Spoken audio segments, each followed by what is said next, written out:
Have you ever looked up at the night sky and felt a profound sense of connection? A feeling that you are part of something infinitely larger than yourself? Perhaps it was a moment of stillness, standing beneath a canopy of stars, when the boundaries between you and the universe seemed to dissolve. Or maybe it was a moment of deep connection with another person, when you felt truly seen and understood. What if that feeling wasn't just a fleeting emotion, but a fundamental truth about the nature of reality? What if the sense of separation we feel in our daily lives is actually the illusion, and connection is the deeper truth? The ancient Stoics had a name for this idea: Sympatheia. It is a Greek word that literally means feeling together or shared experience. But for the Stoics, it meant something far more profound. It was a metaphysical principle, a description of how the universe actually works. Sympatheia is the belief that all things, from the smallest atom to the most distant star, from the thoughts in your mind to the movements of galaxies, are mutually woven together, part of a single, unified, and rational whole. In a world that often feels fragmented and divided, where we are encouraged to focus on our differences, where social media algorithms push us into echo chambers, and where loneliness has become an epidemic, the Stoic concept of sympatheia is more radical and relevant than ever. It is an invitation to see the world not as a collection of separate objects bumping into each other randomly, but as a single, living organism. And to understand, as Marcus Aurelius wrote, that what is bad for the hive is bad for the bee. Join us as we explore Sympatheia, the Stoic secret to compassion, resilience, and a deeper connection to the cosmos. The word sympatheia comes from the Greek words syn, meaning together, and pathos, meaning feeling or experience. A shared experience. But for the Stoics, this was not just about shared emotion. It was a description of reality itself. The Stoics believed that the universe is not a random collection of atoms bouncing around in a void. Instead, they saw the cosmos as a single, rational, living entity. Everything that exists is part of this cosmic organism, connected by an invisible web of cause and effect. Marcus Aurelius, the Roman emperor and Stoic philosopher, constantly reminded himself of this cosmic web. In his private journal, which we now call the Meditations, he wrote, "Meditate often on the interconnectedness and mutual interdependence of all things in the universe." This was not just a nice thought for Marcus, it was a daily practice, a way of training his mind to see reality more clearly. He understood that our default mode of thinking tends to see things as separate and isolated. We see ourselves as separate from other people, separate from nature, separate from the cosmos. But this, the Stoics argued, is a fundamental error in perception. Marcus saw the universe, or cosmos, as a single rational entity, a living being, guided by a universal reason the Stoics called the Logos. Every event, every object, every person was a thread in this vast, intricate tapestry. Nothing existed in isolation. Your actions, your thoughts, your very existence, they all ripple outwards, affecting the whole. Think of a spider's web. A touch on one strand vibrates through the entire structure.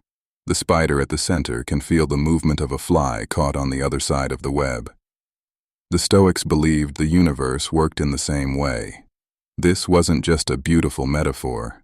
It was the literal truth of how they saw reality.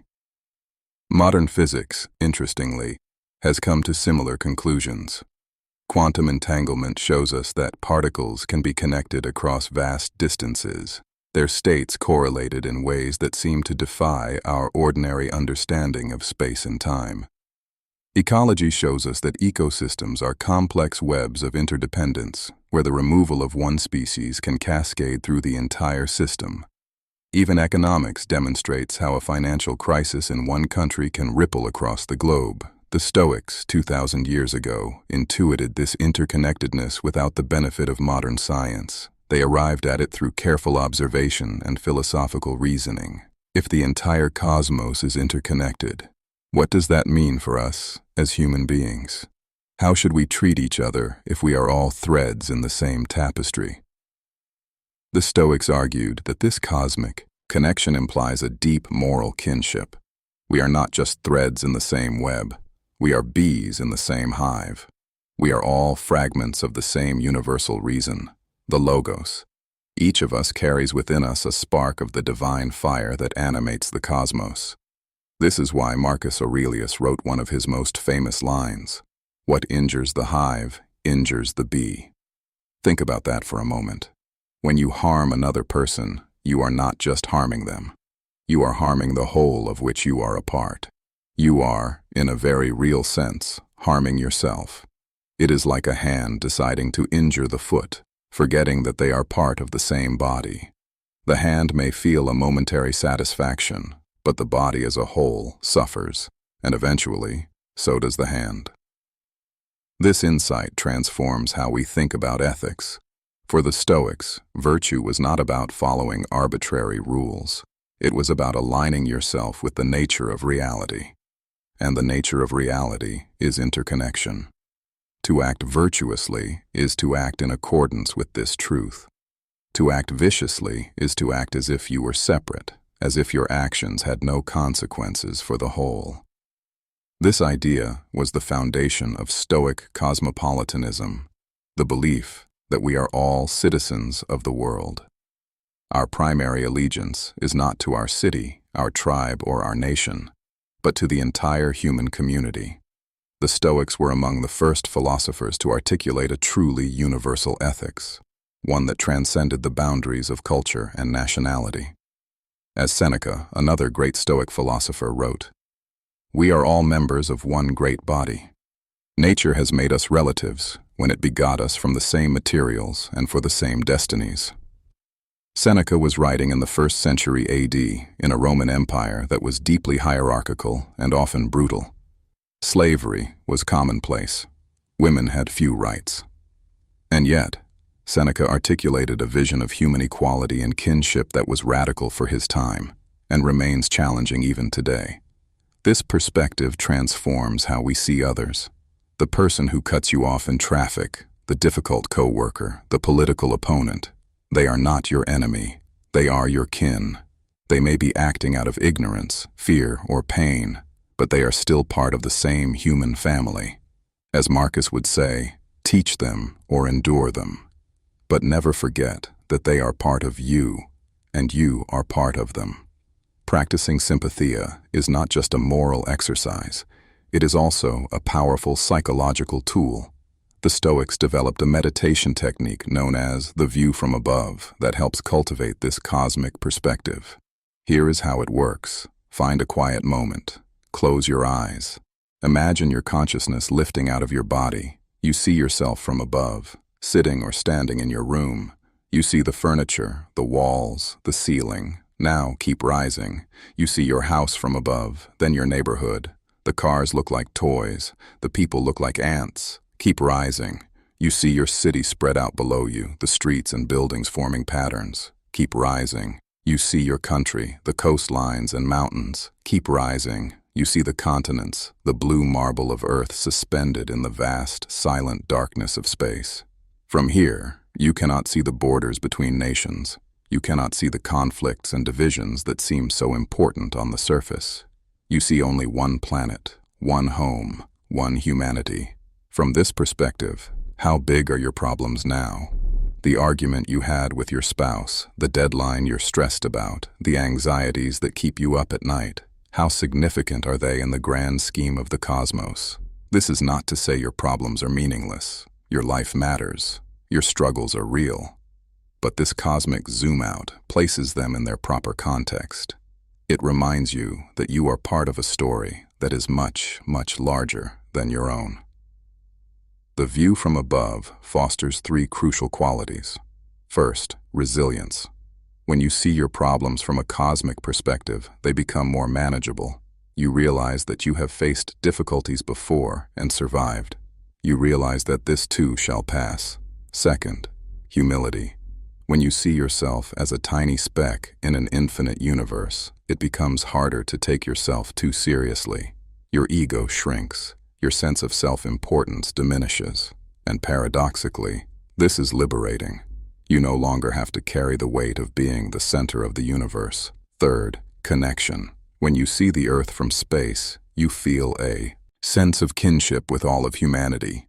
The divisions that seem so important on the ground, race, religion, nationality, fade into insignificance. You see that we are all in this together, sharing this fragile planet, this brief moment in cosmic time. So how can we bring this ancient concept into our modern lives? It begins with a conscious shift in perspective, practiced daily until it becomes second nature. First, the morning reflection. Start your day by reminding yourself of your connection to the whole. Before you check your phone, before you dive into the demands of the day, take a moment to remember that you are part of something larger. You can use Marcus Aurelius's own words. Meditate often on the interconnectedness of all things. Remind yourself that your choices today, however small, will ripple out into the world. Second, practice common humanity. When you encounter someone you disagree with, or when you read frustrating news, actively look for what you share. The desire for safety, the love for family, the fear of pain, the hope for happiness, these are universal human experiences. This doesn't mean you have to agree with everyone. It doesn't mean you should tolerate injustice, but it shifts your perspective from opposition to understanding. You can disagree with someone's actions while still recognizing their humanity. Third, the evening review. Before you go to sleep, ask yourself, where did I act today with an awareness of the whole? Where did I act as if I were separate and alone? This simple act of reflection reinforces the habit of seeing the world through the lens of sympatheia. Over time, it becomes automatic. Fourth, acts of kindness. Every act of kindness, no matter how small, is a physical expression of sympatheia. Helping a neighbor, donating to a cause you believe in, or simply offering a patient ear to a friend. These are all ways of strengthening the cosmic web. They are not just good for others, they are good for you. They remind you of your connection to the whole. Fifth, time in nature. The Stoics believed that nature was the best teacher of sympatheia. When you spend time in the natural world, you see interconnection everywhere. The tree depends on the soil, which depends on the microorganisms, which depend on the decaying matter, which comes from the tree. Everything is connected. Everything is part of the cycle. Spending time in nature helps you feel this truth in your bones. Sympatheia is more than just a beautiful idea. It is a call to action.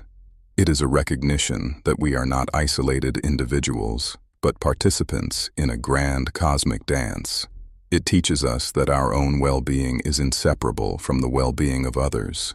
When we harm others, we harm ourselves. When we help others, we help ourselves. This is not just a moral platitude. It is a description of how reality works. Sympatheia is the antidote to the loneliness, division, and anxiety of modern life.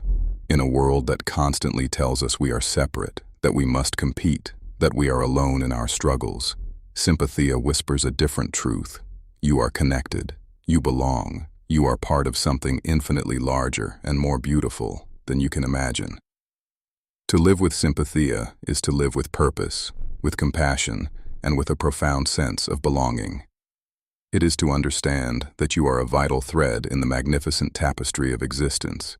Your role may seem small, but it is essential. Without your thread, the tapestry would be incomplete. So tonight, when the sun sets and the stars emerge, step outside. Look up at the